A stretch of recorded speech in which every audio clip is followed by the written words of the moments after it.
capítulo número 7 del pacto de Dios.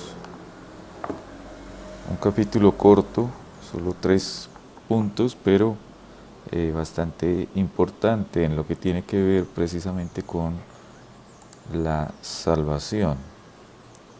Ya hemos visto desde el principio de la confesión, cuando estuvimos, por ejemplo, hablando del capítulo 1 acerca de la Sagrada Escritura, cómo Dios se está revelando a través de la Biblia, cómo Dios nos habla hoy a través de ella. Vimos además que ese Dios que se revela es el Dios Trino y decretó, estableció un plan desde el principio y comienza precisamente con la creación de todas las cosas, y allí en medio de la creación comienza pues la historia de la humanidad, y en ella podemos apreciar lo que es la providencia divina, cómo Dios está gobernándolo todo para que se cumpla lo que Él ha decretado desde el principio.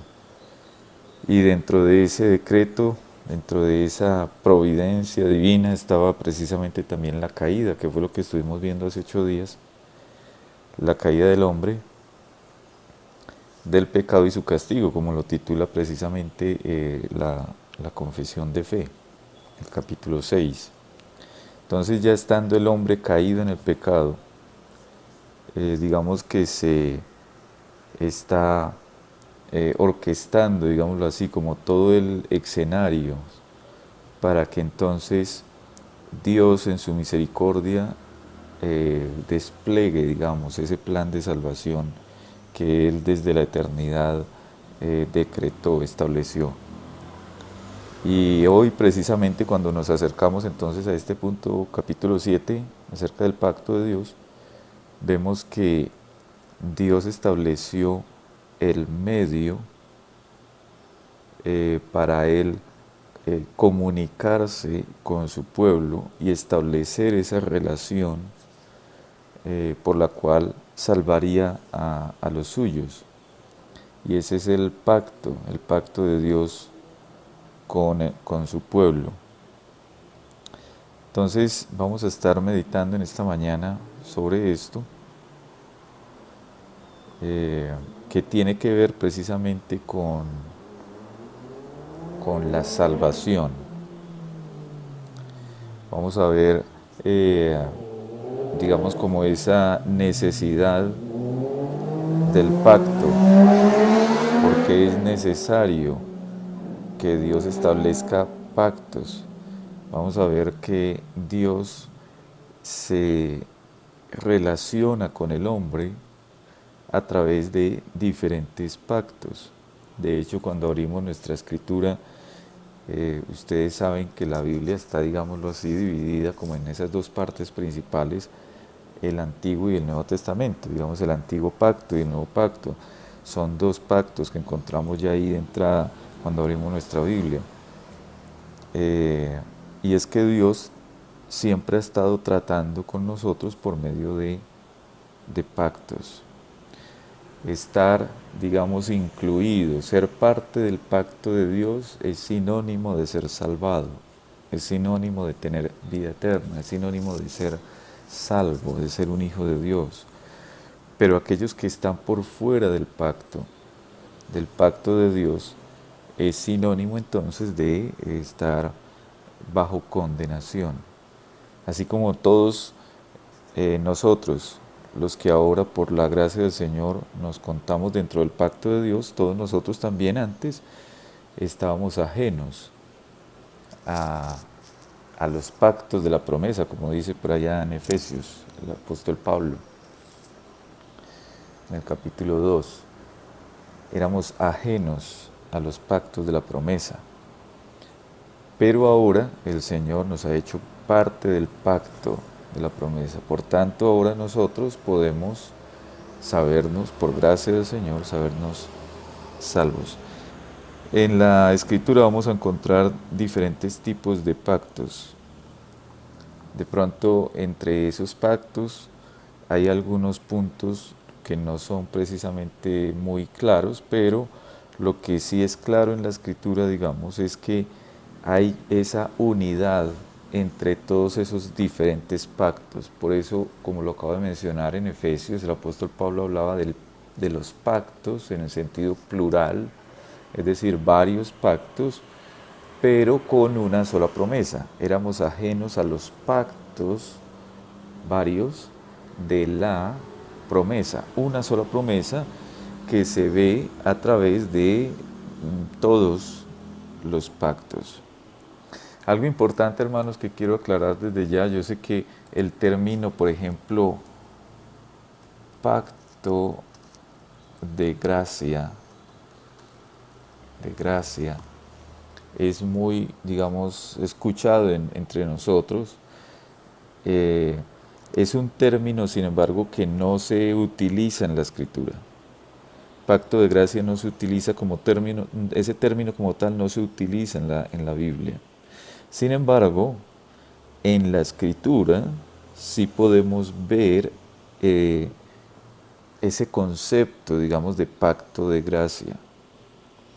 No vamos a decir que haya un pacto específico de gracia, sino que más bien todos los pactos en su, digámoslo así, la sumatoria de todos los pactos están revelando, están mostrando un pacto de gracia.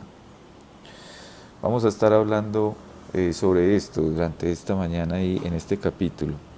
Pero entonces quería como dejar claro que el término como tal, si usted va a buscar ese término en la escritura, pacto de gracia, pues no lo va a encontrar. Sin embargo, el concepto, la idea que transmite esa expresión pacto de gracia sí está en, en la escritura. Muy bien, entonces comenzamos con el punto número 1 y allí vamos a ver por qué es necesario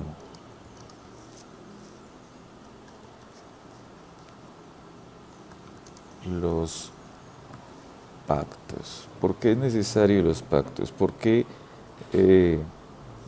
se requiere que Dios trate con nosotros a través de pactos?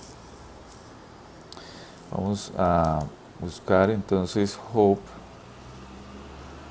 capítulo 35, versículos 7 al 8. Salmo 113, versículos 5 y 6.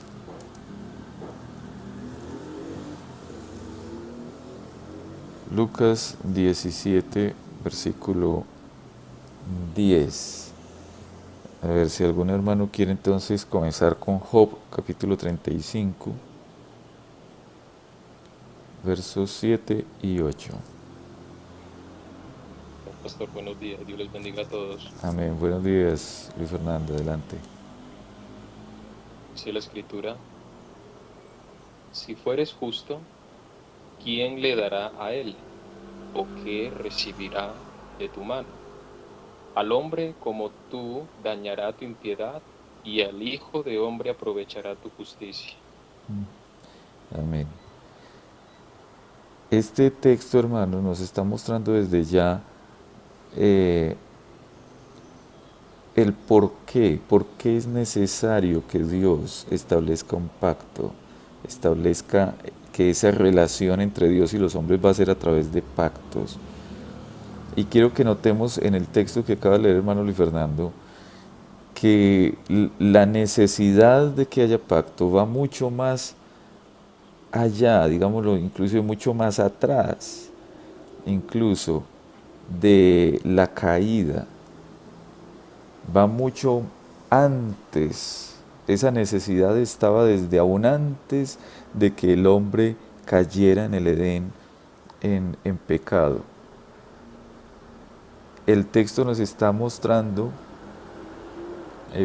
voy a volver a leer el mismo texto, dice, si fueres justo, y recuerde que allí le está hablando uno de los amigos de Job, le está diciendo a Job, Job, si usted fuera justo, usted que está sufriendo y que no sabe por qué está sufriendo, y que usted que dice que usted nada ha hecho, como para tener esta calamidad. Si ustedes recuerdan la historia de Job, ¿no? Que sufrió tremenda calamidad.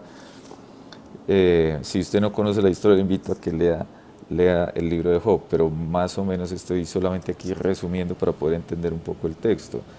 Job, en medio de tremenda calamidad que está viviendo, lo perdió todo, se enfermó, la mujer incluso lo instaba a que maldijera a Dios, etc. Entonces vienen luego unos amigos y empiezan a supuestamente a consolarlo, porque realmente no lo hacen, pero es lo que se supone que ellos deberían de haber estado haciendo. Y entonces empiezan a cuestionar a Job, porque Job no sabe qué es lo que, por qué está viviendo eso. Y entonces le dicen: Job, si usted fuera justo, ¿qué le vas a dar a él? Es decir, a Dios. ¿Qué recibirá Dios de tu mano? Entonces le dice: al hombre como tú, todo esto lo están diciendo a Job, dañará tu impiedad, al hijo de hombre aprovechará tu justicia. ¿Qué aprovechará tu justicia? En otras palabras está diciendo, Job, tenga presente que entre usted y Dios hay una enorme, infinita diferencia. No podemos como compararnos con Dios, no podemos ponernos a hablar así como de tú a tú, como frente a frente. No, Él es Dios y nosotros somos criaturas suyas.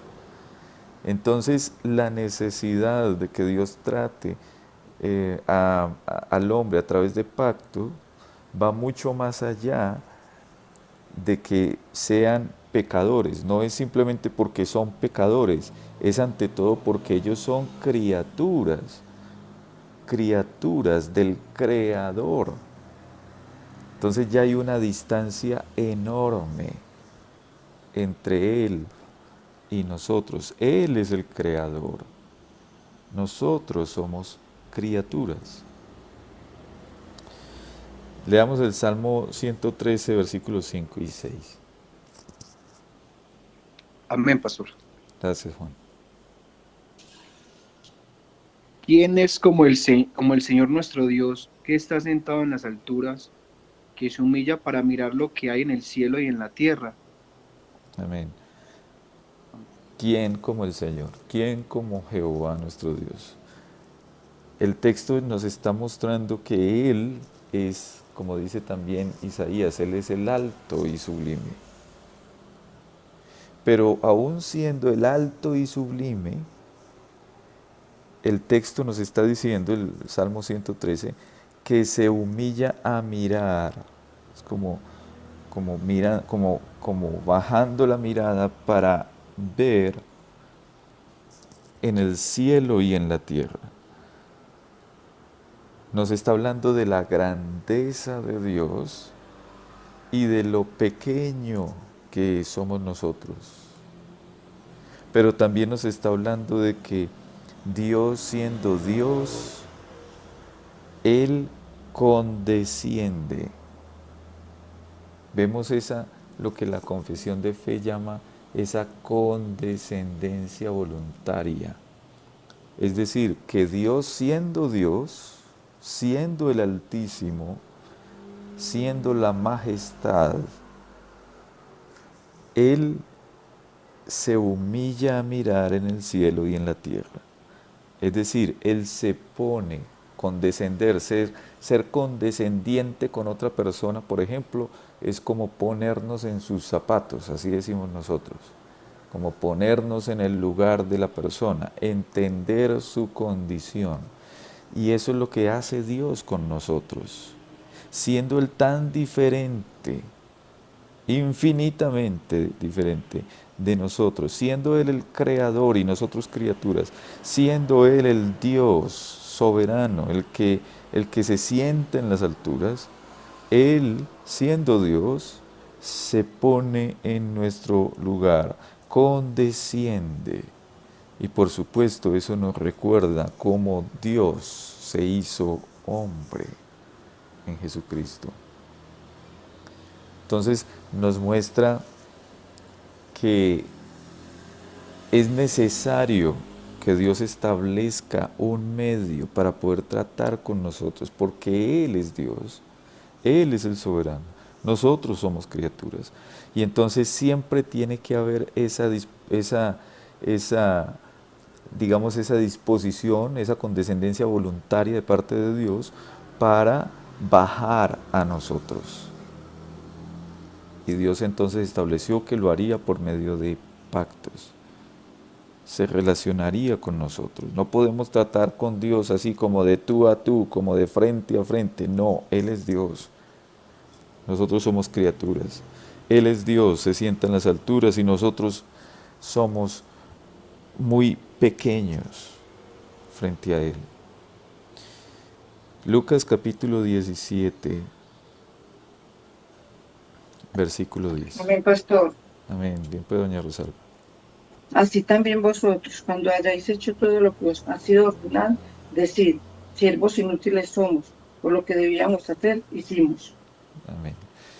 Ese texto, hermano, siempre me ha parecido muy curioso porque a veces uno escucha en algunas congregaciones que, digamos, el predicador o la persona que esté, digamos, al frente dirigiendo, dice, y bueno, y nosotros somos siervos inútiles, y entonces, claro, más de uno dice, amén, y claro, amén, somos siervos inútiles, amén, hermanos, siervos inútiles somos.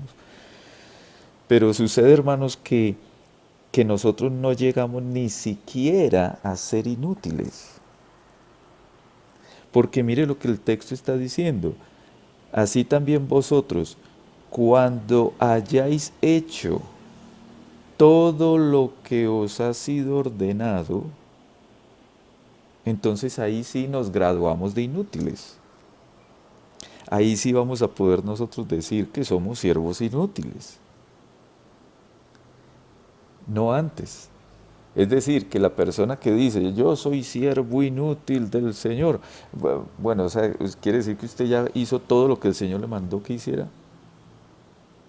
Porque el Señor dijo eso, cuando hayáis hecho todo lo que os ha sido ordenado, entonces ahí sí, decid, siervos inútiles somos. Y lo más tremendo ahí en el texto es que aun cuando hayamos hecho todo lo que nos ha sido ordenado, no podemos vanagloriarnos de ello. Porque el texto dice ahí, siervos inútiles somos, pues lo que debíamos hacer, hicimos. Y sin embargo, en todo lo que nosotros hagamos, siempre va a estar contaminado mientras que estemos en este cuerpo, mientras que estemos en esta tierra, en este tiempo, siempre va a estar contaminado por el pecado. Entonces, aun cuando hiciéramos todo lo que el Señor nos ha mandado hacer, nunca lo vamos a hacer de manera perfecta. Entonces, ese texto, hermano, nos está mostrando aún más como esa condición en la que nosotros estamos. Por mucho que haga el hombre, por muy buen hijo que sea alguno de nosotros, si usted cree que usted es el mejor hijo de todos los hijos del Señor, bueno, por muy buen hijo que sea, ni siquiera llegamos a siervos inútiles. Y si alguno osara decir que es un siervo inútil, pues entonces debe saber que aún todo lo que hace está contaminado por el pecado y por tanto no es perfecto. Entonces vemos, hermanos, como que tal es la condición del ser humano después de la caída, y por eso la confesión ubica precisamente el pacto de Dios después del capítulo 6, donde habla de la caída.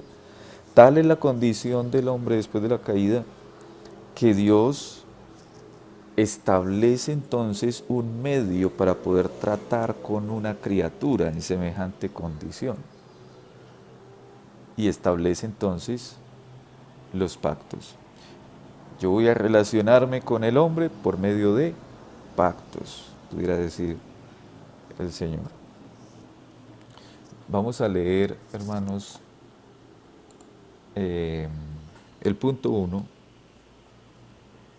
de este capítulo. La distancia entre Dios y la criatura es tan grande que aun cuando las criaturas racionales le deben obediencia como su creador, estas, es decir, estas criaturas, nunca podrían haber logrado la recompensa de la vida a no ser por alguna condescendencia voluntaria por parte de Dios, que a Él le ha placido expresar en forma de pacto. Nótese que ahí la confesión ya nos está como haciendo ese resumen de lo que acabamos de decir. Somos criaturas y como criaturas le debemos obediencia al Creador.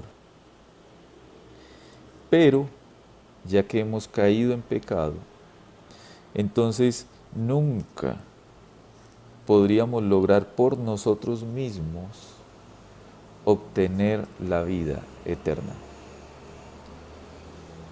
Y entonces se hace necesario que Dios muestre esa condescendencia voluntaria, como dice ahí el texto.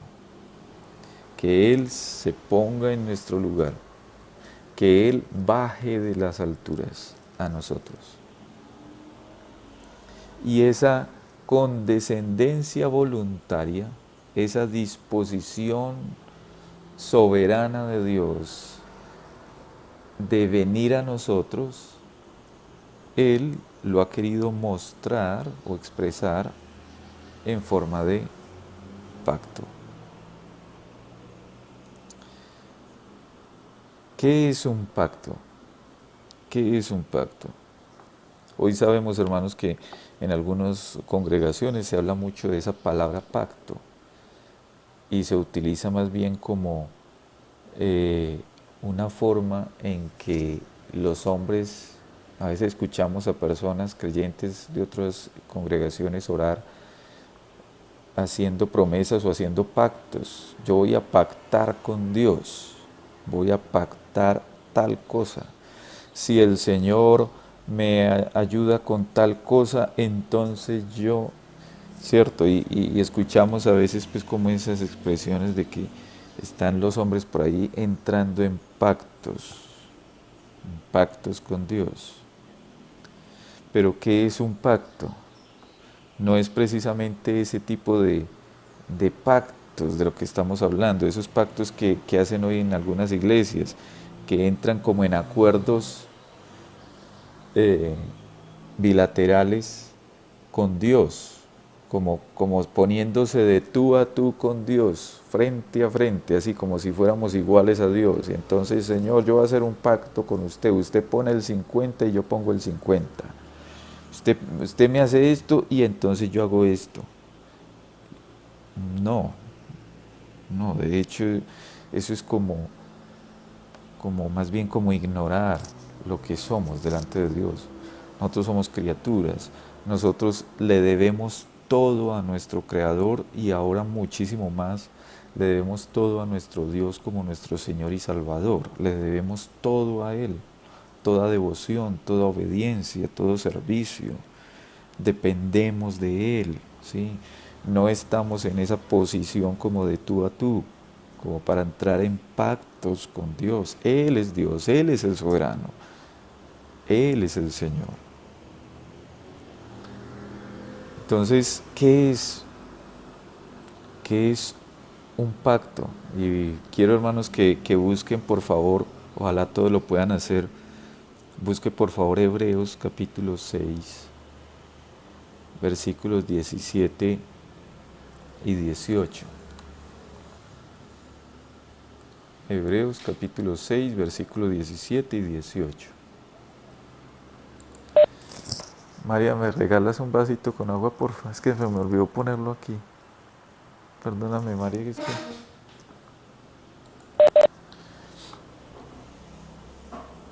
Vamos a leer ese texto y estamos preguntándonos entonces qué es.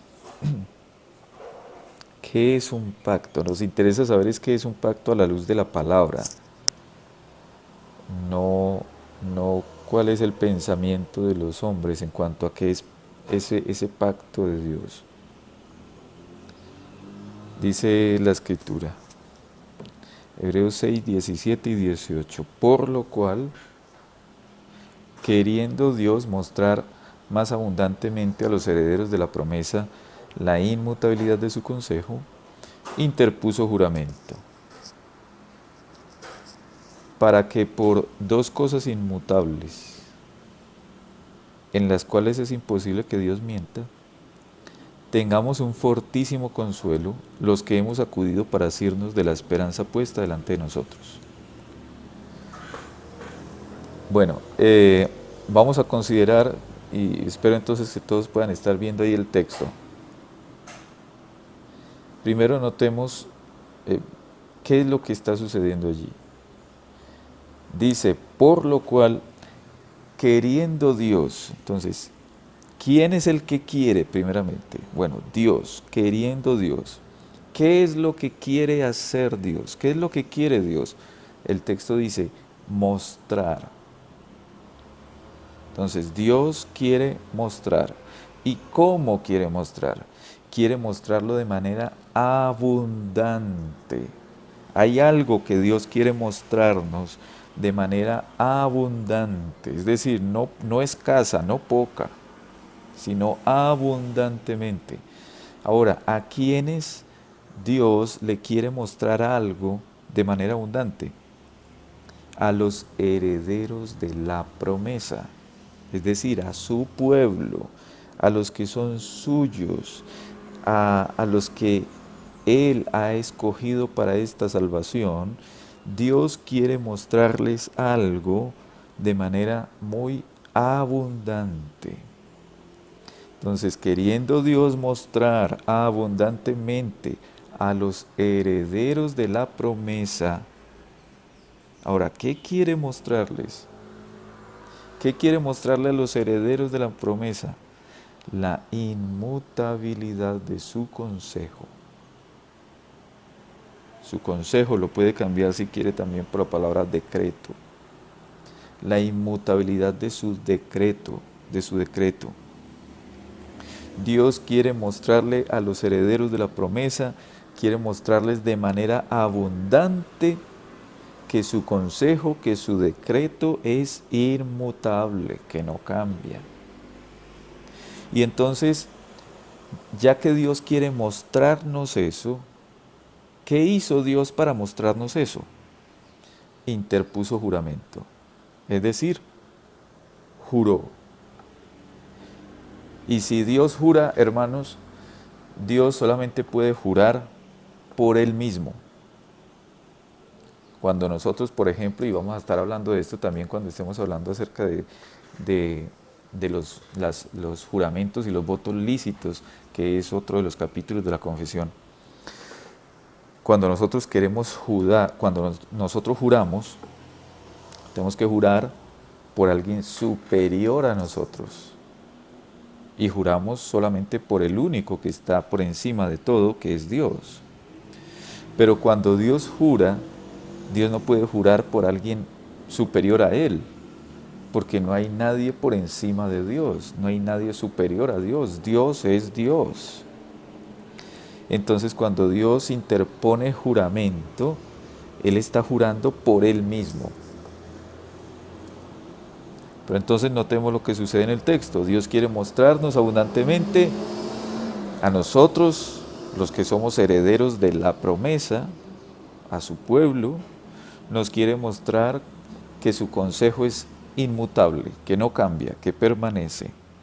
Y para mostrarnos eso, entonces Dios jura por sí mismo, hace un juramento, interpone juramento, para que por dos cosas inmutables. Ahora, ¿cuáles son las dos cosas inmutables según el texto? Una de las cosas inmutables es su consejo. Y la otra cosa inmutable de la que está hablando hoy el texto es la promesa. Nosotros somos herederos de la promesa. Y Dios es inmutable en sus promesas y en su decreto. Lo que Dios promete lo cumple. Lo que Dios decreta, así lo hace. Y entonces Dios quiere mostrarnos la inmutabilidad de su decreto, interpone un juramento para que por esas dos cosas inmutables, es decir, la promesa y la inmutabilidad de su consejo, en las cuales es imposible que Dios mienta, es decir, en esas dos cosas, en la promesa de hacernos su pueblo y en la inmutabilidad de sus decretos, son cosas en las cuales es imposible que Dios mienta. ¿Cuál es el propósito de mostrarnos de manera abundante a nosotros estas cosas? Que tengamos un fortísimo consuelo, los que hemos acudido para asirnos de la esperanza puesta delante de nosotros. En pocas palabras, hermanos, ese texto nos está recordando además la seguridad de la salvación. Nótese que al final dice que el propósito que Dios tiene cuando ha querido en sí mismo mostrarnos de manera abundante a nosotros, los que somos herederos de la promesa, mostrarnos abundantemente la inmutabilidad de su consejo, y entonces interpone un juramento, lo hace para que nosotros tengamos un fortísimo consuelo, los que hemos acudido para asirnos de la esperanza puesta delante de nosotros. En otras palabras, hermanos, el Señor nos ha dado esta palabra para que nosotros no vivamos como tristemente algunos hermanos nuestros todavía viven, como en esa incertidumbre de su salvación, como estar todo el tiempo así como a los calvinistas digamos que nos comparan con o más bien las doctrinas de la gracia, que en inglés se forma un acróstico que es tulip, que es como tulipán.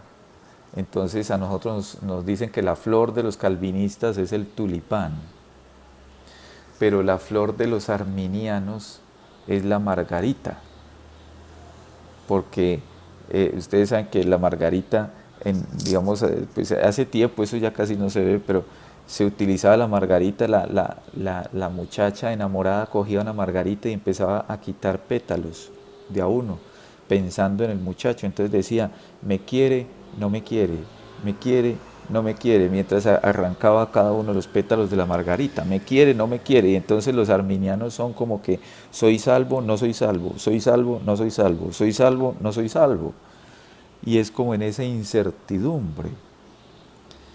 Pero esa incertidumbre, hermanos, antes que agradar al Señor, más bien lo ofende. Porque el Señor en su palabra antes nos quiere dar como esa seguridad, esa convicción.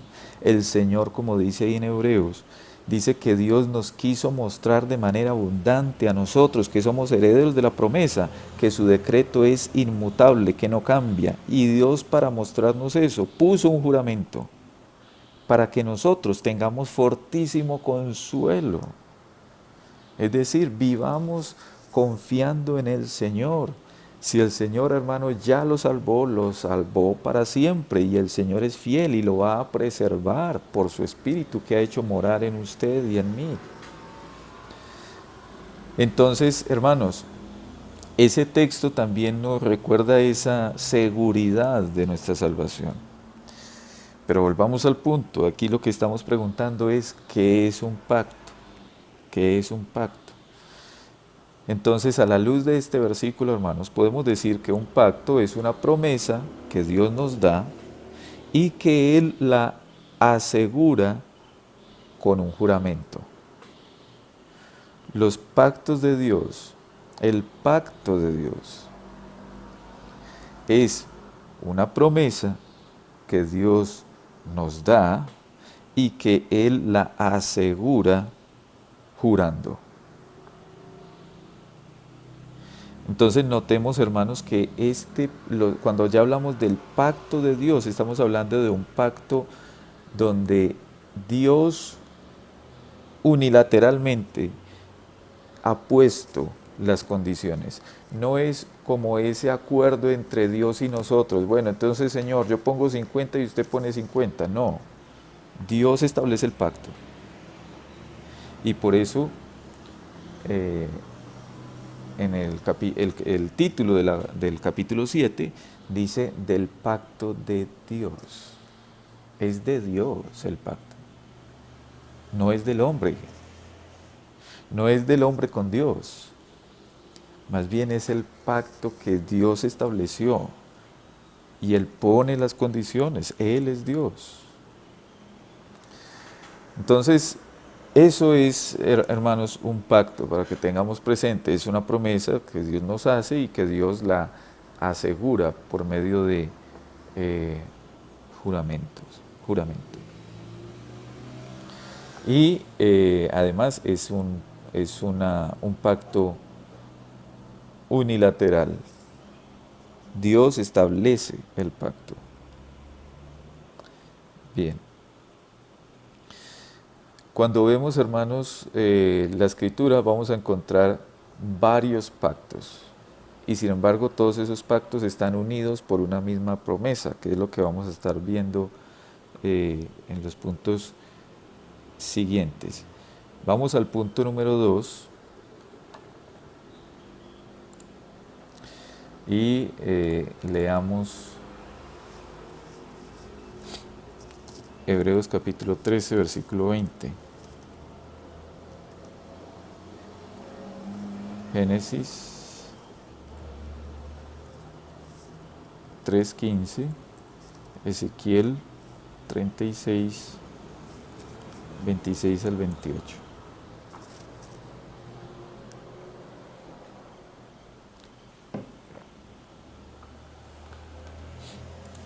Si un hermano tiene Hebreos 13, bien pueda.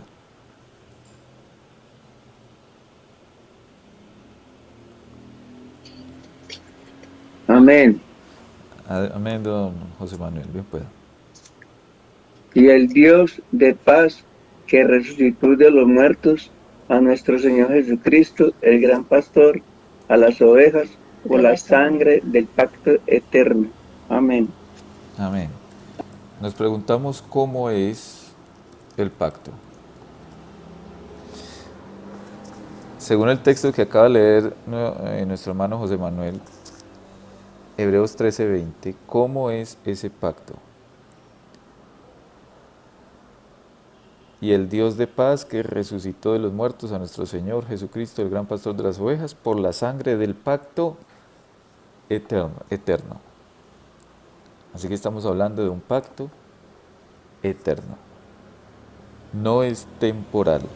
Y eso, por supuesto, vuelve y nos reafirma en la seguridad de la salvación. No es un pacto temporal, pasajero, sino que es un pacto eterno. Eterno en el sentido en que fue establecido desde la eternidad, cuando ni siquiera la nada existía, sino solo Dios es. Y eterno en el sentido en que no tendrá fin. No tendrá fin. Así es el pacto de Dios. Es eterno. Génesis 3:15.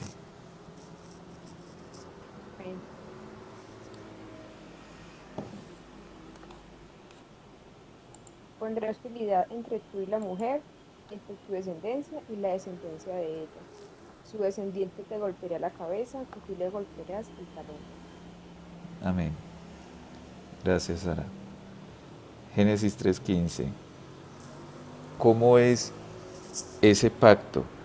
Notemos que esas son palabras que el Señor le dirigió en primer lugar a la serpiente, pero que también, por supuesto, era a quienes estaban ahí en ese momento, Adán y Eva. Y dijo el Señor: y pondré enemistad. Y establece Él mismo el pacto. Entonces, ¿cómo es el pacto? Es unilateral, pero a la vez también es un pacto que desde el principio ya estaba anunciando la gracia que Él tendría para con el hombre caído, el hombre en pecado. Entonces es unilateral, pero a la vez está anunciando esa gracia, está prometiendo esa gracia. Ezequiel 36, 26 al 28.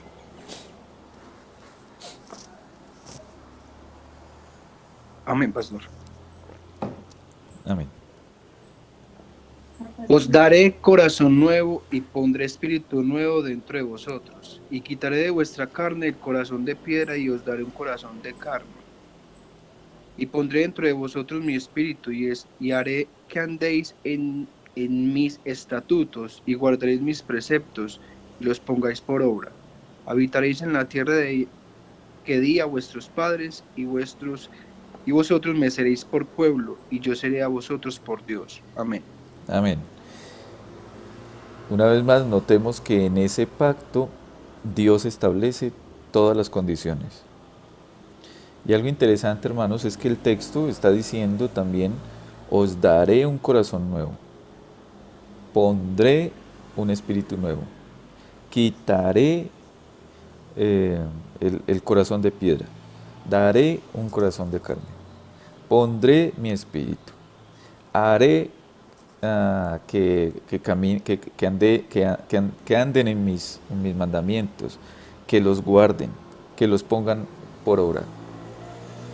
Y habitaréis en la tierra que yo les di. Entonces notemos cómo el Señor establece todas las condiciones. El Señor no está pidiendo permiso, cosa que yo sé que para algunos hermanos en algunas congregaciones es como bastante difícil esto, pero el Señor no está diciéndole al hombre, usted me deja cambiarle el corazón. Hermanos, si demos gracias al Señor que Él no pide permiso, porque si Él pidiera permiso, el hombre en su estado natural, enemigo contra Dios, nunca hubiera dado permiso para que Dios le cambiara el corazón. Y entonces quedaríamos bajo condenación todos para siempre. Pero Dios no está pidiendo permiso, Dios es Dios. Así eso humille el orgullo humano, así eso nos humille. Dios es Dios. Y nadie le va a decir a Dios, ¿qué haces? Como también lo dice la Escritura en varias partes. ¿Quién le puede decir al Señor, qué haces? No, Él es el Señor, Él es Dios, Él puede hacer como Él quiera. Y entonces aquí Ezequiel 36 nos está mostrando también esto. Es Dios el que hace la promesa, es Dios el que cambia el corazón, es Dios el que pone un espíritu nuevo en el corazón humano. Él es el que quita ese corazón de piedra, Él es el que pone el corazón de carne, Él es el que pone su espíritu en nosotros, Él es el que nos hace andar en sus mandamientos, el que nos lleva a guardar sus preceptos, Él es el que nos lleva a ponerlos por obra, porque Él pone en nosotros ese querer y hacer. Y Él es el que establece dónde van a morar, y Él es el que da la tierra a quien Él le quiera dar la tierra. Y Él es el que nos hace su pueblo. Él es el que hace todo. Es el pacto de Dios. Y es un pacto que en medio de que Él establece todas esas condiciones, el hecho de que Él establezca todas las condiciones, es una manera en la que Él nos está mostrando abundante misericordia. Porque nosotros como pecadores nunca hubiéramos aceptado ninguna condición de Dios si el Señor nos hubiera pedido opiniones. Y entonces hubiéramos quedado perdidos. Entonces, en todas esas condiciones que Él mismo establece, vemos misericordia de Dios. Vemos la compasión de Dios, porque Dios además no estaba obligado a establecer eso. Dios se propuso hacerlo, como dice Efesios capítulo 1, según el puro afecto de su voluntad. Él nos eligió según el puro afecto de su voluntad. Nada externo a Él lo llevó a elegirnos. Él quiso hacerlo. Y entonces Él quiso darnos un nuevo corazón y etcétera. Todo lo que leímos ahí en Ezequiel. Así que ahí tenemos, hermanos, cómo el Señor nos está, habiendo nosotros caído en pecado, Él nos promete restaurar y hacernos suyos, cambiarnos el corazón y darnos su espíritu para que le obedezcamos. Ese es el pacto de Dios. Así es el pacto de Dios. Leamos el punto número 2 de la confesión.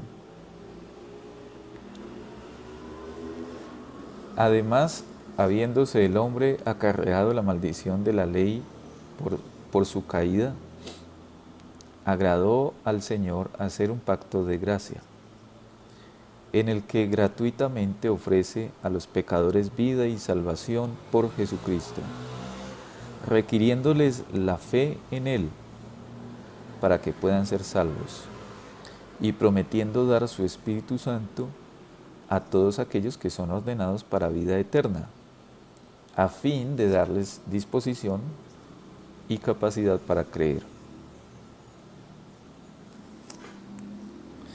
Notemos cómo ahí el punto 2 nos recuerda esa condición del hombre. Habiéndose el hombre acarreado la maldición de la ley por su caída, y luego nos recuerda esa condescendencia del Señor, agradó al Señor hacer un pacto de gracia. Él establece todas las condiciones, Él es el que hace pacto, en el que gratuitamente ofrece a los pecadores vida y salvación por Jesucristo. Hermanos, a ver, una pregunta. ¿Dios ofrece el Evangelio a todos los seres humanos sin distinción? Sí, pastor. Sí, pastor. Amén. Muy bien. Y es lo que estamos leyendo ahí en la confesión. Dios ofrece. Es el ofrecimiento. La Escritura nos llama precisamente a nosotros también a compartir el Evangelio a toda criatura. Nosotros no podemos compartir el Evangelio saliendo, bueno, pero vengan aquí primero los que son elegidos para hablarles del Evangelio. No, a todos. Solamente el Señor sabe quiénes son sus elegidos. Entonces compartimos el Evangelio a todos. El Evangelio se ofrece gratuitamente a todos los pecadores. A todos los pecadores se les llama al arrepentimiento y a la fe en Jesucristo. Se les ofrece, como dice ahí, gratuitamente a los pecadores vida y salvación por Jesucristo. ¿Qué se les demanda a ellos? La fe en Jesucristo, para que puedan ser salvos. Y se promete dar su Espíritu a todos los seres humanos.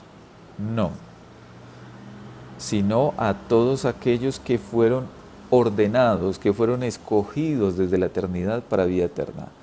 Entonces tenemos un llamado universal, se llama a todos a venir al Evangelio, pero a la vez vemos que esa promesa de dar el Espíritu Santo, de cambiarle el corazón, quitar el corazón de piedra y poner uno de carne, un corazón sensible a la voz de Dios, esa promesa es solamente para aquellos que Dios en su soberanía eligió desde la eternidad.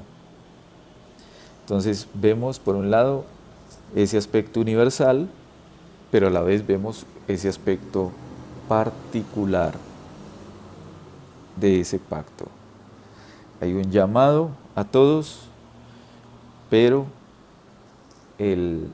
se va a aplicar a aquellos que el Señor eligió. Y siempre surge pues esa inquietud, entonces ¿para qué yo voy a evangelizar si Dios ya tiene sus elegidos? Sí, Dios ya tiene sus elegidos y Dios sabe quiénes son sus elegidos, pero nosotros no sabemos quiénes son elegidos. Entonces nuestro deber es acudir a ese privilegio de participar con Dios en esparcir el Evangelio. porque eso es un privilegio, eso es una bendición del Señor para nosotros. El Señor podría haber utilizado otra manera para salvar, pero el Señor ha querido utilizar a su iglesia, ha querido utilizar ese medio de sus hijos para llevarlos a proclamar el Evangelio y salvar a aquellos que Él, desde la eternidad, eligió. Y entonces a todos se les requiere la fe y el arrepentimiento para ser salvos. A todos se les exige, a todos, de manera universal. Pero Dios va a dar, prometió dar su Espíritu Santo, cambiar el corazón a aquellos que Él ordenó desde la eternidad para que sean salvos. Muy bien. Vamos, hermanos, al punto número 3 de nuestra confesión. Y ahí vemos el desarrollo de ese pacto de Dios. Leamos 2 de Timoteo, capítulo 1, versículo 9. Juan, capítulo 17, versículo 6. Primera de Pedro, 1, 18 al 20.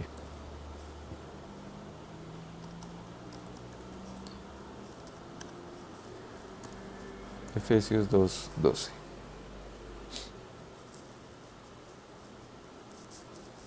Segunda de Timoteo 1, 9. Amén, pastor. Adelante, Marta, gracias.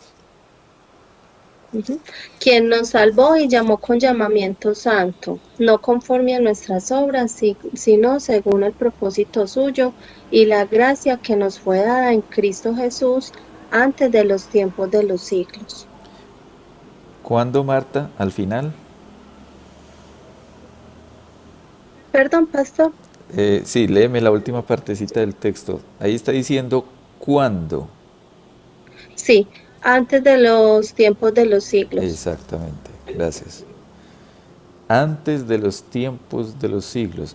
La gracia nos fue dada en Cristo Jesús antes de los tiempos de los siglos. En otras palabras, desde la eternidad, Dios ya sabía a quienes Él salvaría.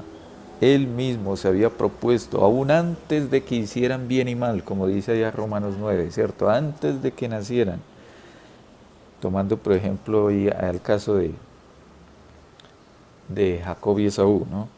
Antes de que nacieran, antes de que Dios hubiera creado todo el universo, como dice ahí el texto, antes de los tiempos de los siglos, la gracia nos fue dada en Cristo Jesús. Entonces, ese pacto de Dios en el cual Él salvaría a su pueblo fue establecido antes de la creación de todas las cosas. Y Dios se propuso en sí mismo hacerlo en su Hijo Cristo Jesús, en el Señor. Juan 17, 6. Amén. Amén. Te he dado a conocer a los que me diste de este mundo. Siempre fueron tuyos. Tú me los diste y ellos han obedecido tu palabra. Amén.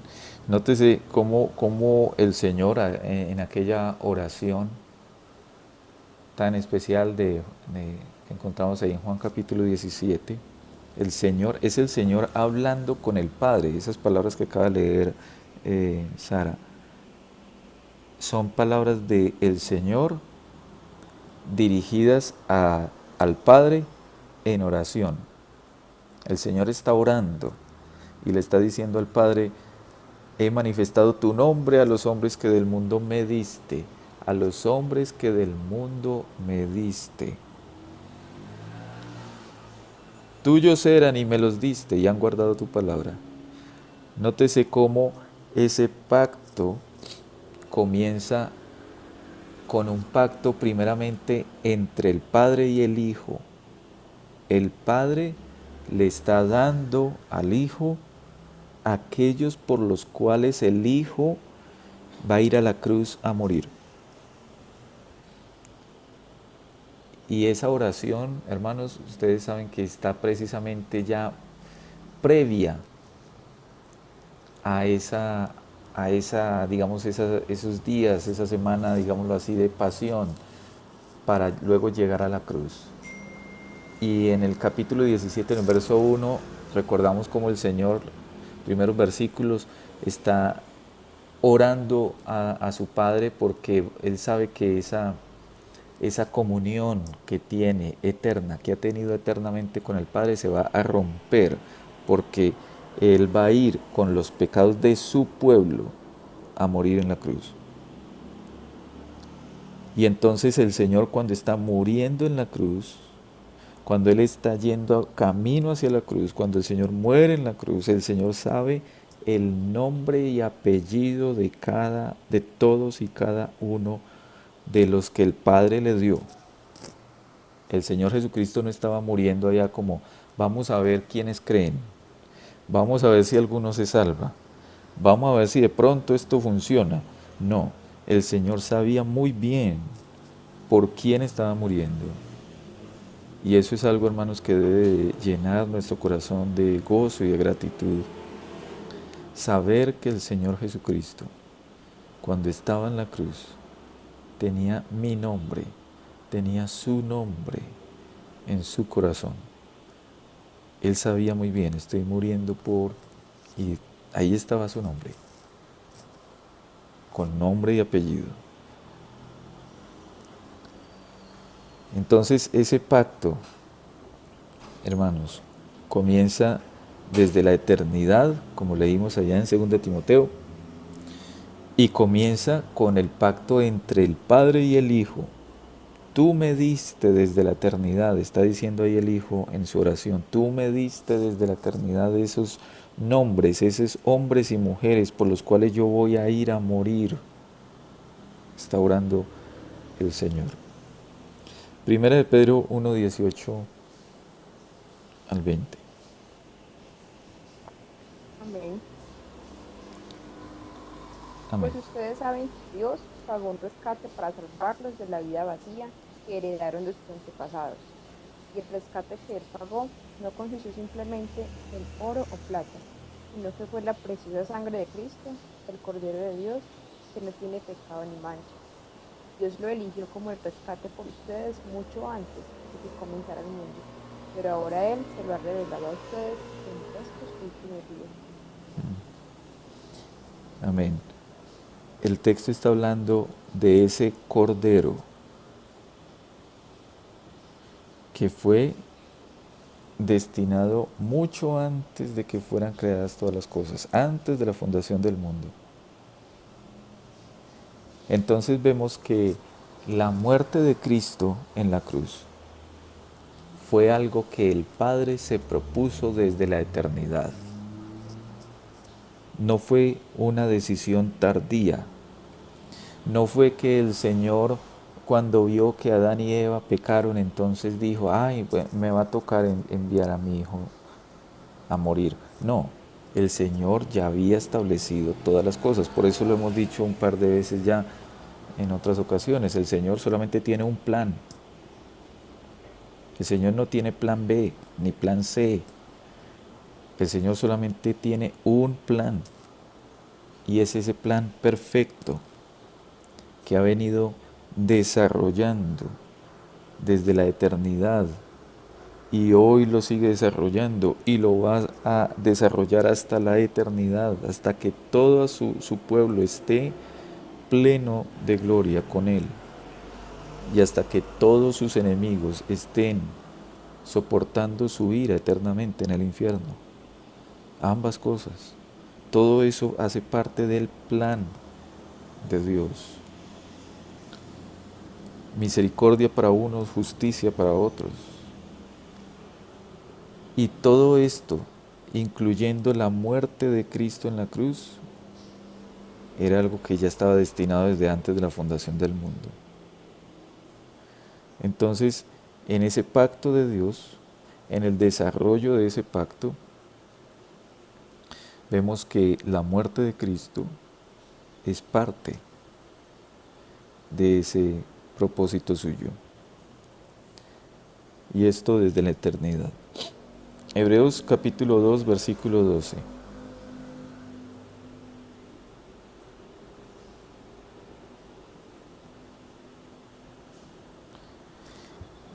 Voy a leerlo. En aquel ¿En tiempo... Hebreos o Efesios?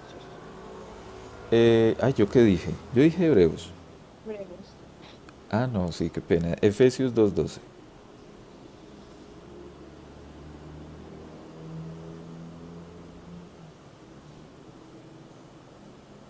Sí, Sara creo que lo iba a leer, ¿no? Efesios 2:12. Sí, pasó. Gracias. En esos tiempos, ustedes vivían apartados de Cristo. No se les permitía ser ciudadanos de Israel y no conocían las promesas del pacto que Dios había hecho con ellos. Ustedes vivían en este mundo sin Dios y sin esperanza. Mm. ¿Quieres leer nuevamente, por favor, Sara, el versículo? Gracias. En esos tiempos, ustedes vivían apartados de Cristo. No se les permitía ser ciudadanos de Israel y no conocían las promesas del pacto que Dios había hecho con ellos. Ustedes vivían en este mundo sin Dios y sin esperanza. Amén. Gracias. Bueno, ahí hay como un detalle que creo que no... Bueno, ustedes saben que las versiones todas tienen como sus ventajas, desventajas, sus pros, sus contras. Y hemos de tomar pues como lo mejor, ¿no? Creo que esa es la nueva traducción viviente, entiendo, y ahí hacen un cambio que me parece bastante significativo, que creo no es como lo mejor, porque están cambiando precisamente cuando dice promesas en plural y dice pacto en singular. Lo voy a leer en la Reina Valera en este momento. En aquel tiempo estabais sin Cristo, alejados de la ciudadanía de Israel y ajenos a los pactos de la promesa, sin esperanza y sin Dios en el mundo. En la Escritura encontramos varios pactos, pero todos esos pactos pudiéramos decir que están tejidos con un solo hilo, y es la única promesa. ¿Cuál es la promesa específica? Yo seré a vosotros por Dios y vosotros me seréis por pueblo. Esa es la promesa. Esa es la promesa que corre a través de toda la Escritura y que va uniendo todos los pactos que vemos en la Escritura.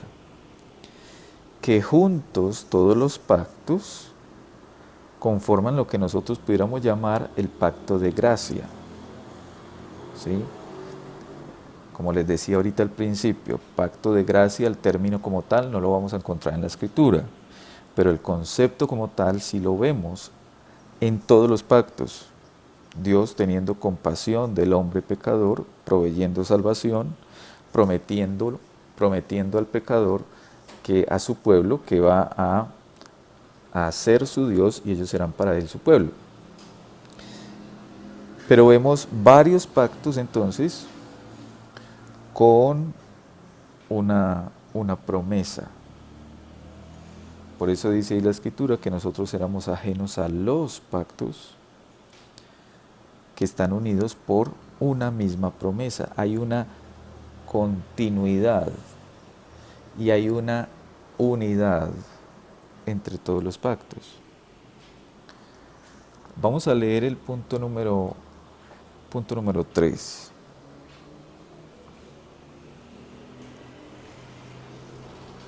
Punto 3. Este pacto se revela en el Evangelio, en primer lugar, a Adán. Y quiero que noten, hermanos, en este punto 3, cómo se está hablando de los diferentes pactos que hay. Hablamos de un pacto, por ejemplo, intratrinitario, que es el pacto entre la Trinidad, que es en la eternidad. Hablamos del pacto adánico, hablamos del pacto con Abraham, abrahámico, hablamos del pacto mosaico con Moisés, hablamos del pacto, perdón, me salté un pacto, el pacto noético antes, luego el pacto abrahámico, luego el pacto con Moisés o mosaico, luego el pacto davídico con David y luego llegaremos al nuevo pacto. Entonces hay varios pactos a través de la Escritura, pero todos están apuntando, o todos están más bien unidos por una misma promesa, y es la promesa de que Dios de que Él será nuestro Dios y nosotros seremos su pueblo. Bueno, leamos el punto entonces 3, ahí están hablando precisamente como de ese desarrollo de esos pactos. Este pacto se revela en el Evangelio, en primer lugar, a Adán, hablamos del pacto adánico, en la promesa de salvación a través de la simiente de la mujer, ustedes recuerdan por ejemplo Génesis 3:15, y luego mediante pasos adicionales, y ahí es cuando estamos hablando del pacto con Noé, el pacto con Abraham, el pacto con Moisés, el pacto con David, luego el nuevo pacto. Por eso el Señor Jesucristo en el Nuevo Testamento habla de la sangre del nuevo pacto. Bueno, sigo leyendo. Y luego mediante pasos adicionales hasta completarse su plena revelación en el Nuevo Testamento. Y tiene su fundamento en aquella transacción federal y eterna que hubo entre el Padre y el Hijo. Es decir, todos esos pactos comenzaron con el pacto intratrinitario, el pacto entre el Padre y el Hijo. En aquella transacción federal, porque recuerden que así como Adán nos estaba representando a todos, luego el Hijo, que viene a ser el postrer Adán o el segundo Adán, es decir, el Señor Jesucristo, estaba representando a aquellos que el Padre escogió.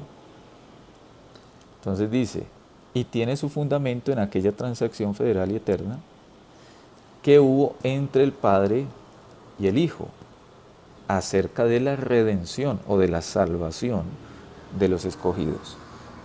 Y es únicamente a través de la gracia de este pacto, como todos los descendientes del Adán caído, que son salvos, obtienen vida y bendita inmortalidad, siendo el hombre ahora totalmente incapaz de ser aceptado por Dios bajo aquellas condiciones en las que estuvo Adán en su estado de inocencia.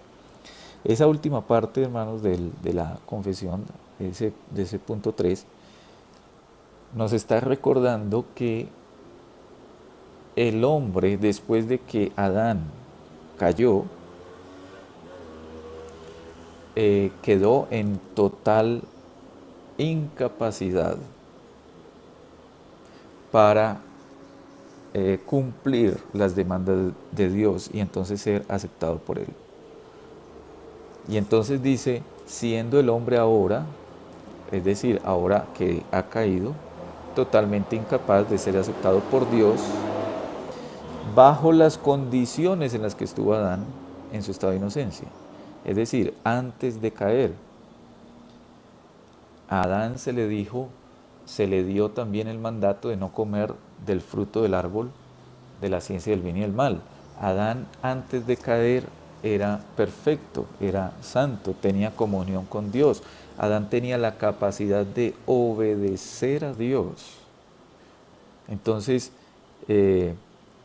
después de la caída, ya nosotros no tenemos esa capacidad, no tenemos la posibilidad de cumplir, no podemos cumplir con las condiciones que Dios establece.